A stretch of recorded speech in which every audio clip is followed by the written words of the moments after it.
Hello, my name is Tamuz. I've been making sample packs for a while now. I just released a new pack called the Tribute Vol 2. It's a tribute sample pack to one of my favorite producers called Dilla. I thought about showing you guys some of the process of how I record my drums and how I mix them. Let's dive into it.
Alright, so let's go over a few grooves and let me talk a little bit of how I mix those drums. So this sample pack was recorded mostly on a Ludwig breakbeat drum kit. It's the Questlove's drum kit with Ludwig. It really sounds nice. It's got a 16-inch kick. I feel like you can get really nice tones from this drum set. And also I used a Piccolo snare drum. It's a 10-inch snare drum. It's fairly small. I find that these kind of drums, when you play them quietly, you can get really nice tones out of them. Let's dive into one of the grooves I just recorded. So this groove is a little bit similar to a groove that J Dilla has in a song called Think Twice. It's from an album called Welcome to Detroit. It's not really the same groove. I feel like it's a little bit more up-tempo, but it's got the same essence and I really wanted to record it. Let's listen to the groove first.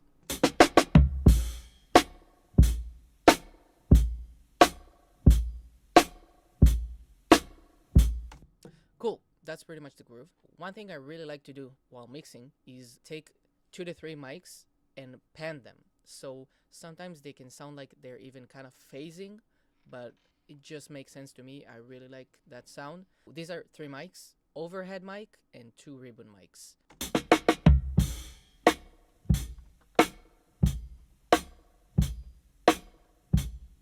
One of the mics sounds like this.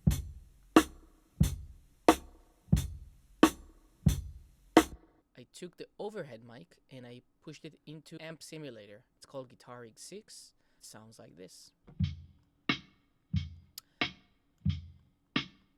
So in this mix, I didn't use any top snare mics. I feel like sometimes when I'm trying to get those high-pitched snares, sometimes the best representation of the sound of the snare actually comes from the kit mics and not necessarily the actual mic that is on top of the snare.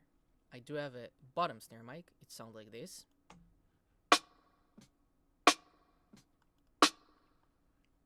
As you can see, I gated it. I just did a low pass and I used the DS10 by Excellent Audio. Sometimes I try to get those bottom snares really tight so it wouldn't spread a lot in the mix. Lots of times when I mix, I think about the hi-hat as just another shaker or like another percussive element. So let's hear the hi-hat without any of the plugins.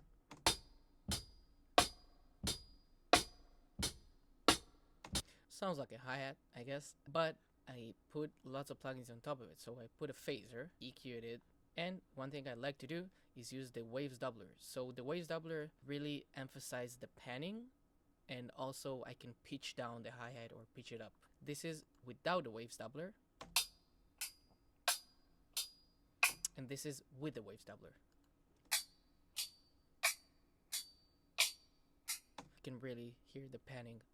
And also, I used a chorus, a DS10, which helps me tighten up the hi-hats, and G.O.A.T lossy to make the hi-hat sounds like a shaker. So this is without the lossy. Actually sounds very weird like that, but if I put the lossy on, it sounds like this.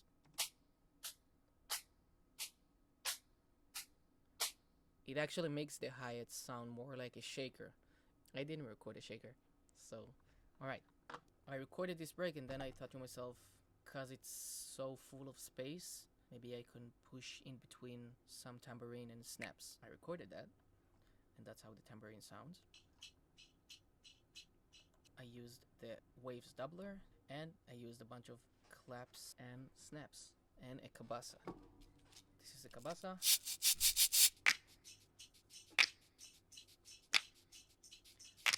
Let's listen to the entire break.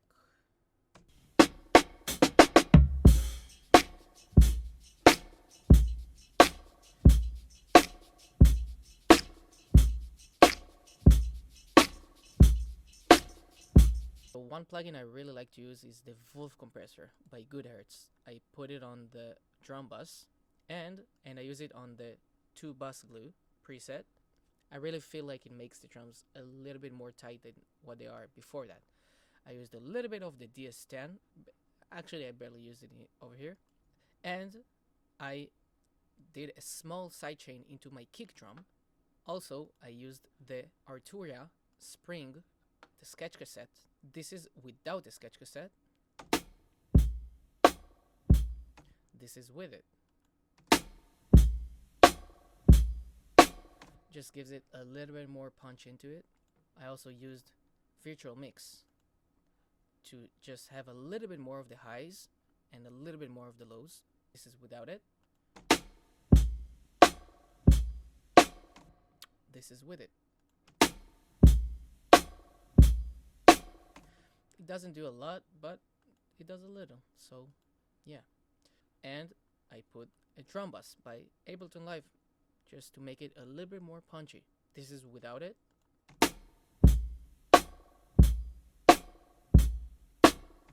This is with it.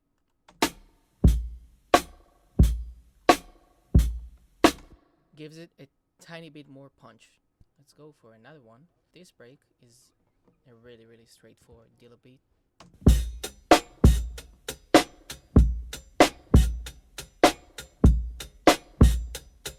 I recorded a cabasa and a bunch of claps and snaps. Let's listen to them alone first. On the snaps, one thing I really like to do is use the waves doubler again. And again, it spreads them out. And also it makes it a little bit more sloppy. So the snap itself, I actually recorded it like this. But sometimes I really like to record it with my other fingers, which makes it sound a little bit more full. So not this, something more like this. It sounds like you're recording a few snaps on top of each other, but only one take, so that's pretty cool. And then I use the waves doubler. This is without the waves doubler. This is with the waves doubler. Ooh. I added a little bit of reverb and some EQ. Alright, and now let's listen to the break. And with the snaps and the cabasa, but they're just a little bit after the 2 and the 4, but which makes the groove a little bit more sloppy, but still very tight.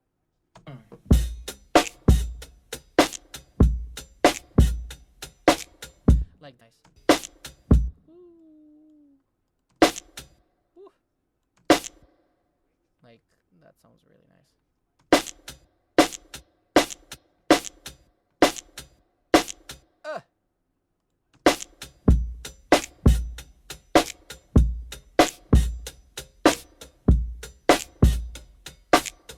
So in this recording I use this stick. It's a stick that combines a bunch of small sticks into one stick. And when you play 16 notes with that stick, the notes doesn't pop out so much. It just blends inside the mix without even me mixing it. So this is the groove.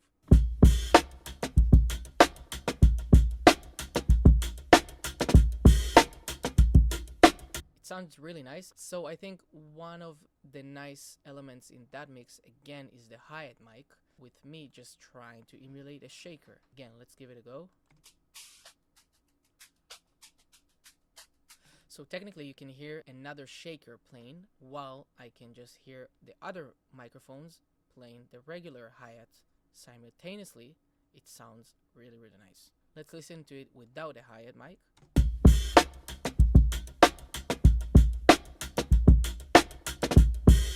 The hi-hat is really subtle and sounds really good, but with the hi-hat mic it just sounds like you added a little bit more into that mix with just another shaker, but I didn't record any shaker, it's just the hi-hat mic.